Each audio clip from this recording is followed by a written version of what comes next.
Sementara itu, Saudara, Kepolisian Reserse Kriminal Polresta Banda Aceh dalam sepekan terakhir menertibkan 13 juru parkir liar dan 1 pemalak uang pada pedagang kaki lima di sepanjang jalan menuju pelabuhan penyeberangan Ulele, Banda Aceh. Ke-14 pelaku tersebut melakukan pemungutan biaya di lokasi parkir tanpa izin dari Dinas Perhubungan Kota Banda Aceh.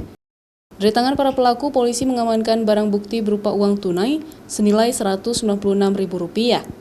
Aksi berantas premanisme yang kerap meresahkan warga ini merupakan tindak lanjut dari instruksi Kapolri.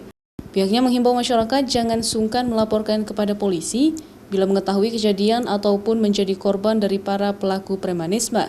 Kita lakukan pada tanggal 15 Juni 2021, itu kita ada mengamankan 4 orang ya di daerah Meraksa, ya, Kecamatan Meraksa, kemudian juga di daerah Gampung Baru, ya, terkait dengan juru parkir liar. Ya, tanggal 17 kemarin juga kita mengamankan juru parkir liar dan juga pungutan liar terhadap PKL ya, di sekitar Ulele, ya, itu sekitar 13 orang. Setelah dilakukan penangkapan, kemudian dilakukan pembinaan bagi semua pelaku ini untuk tidak mengulangi kembali perbuatan yang melanggar hukum.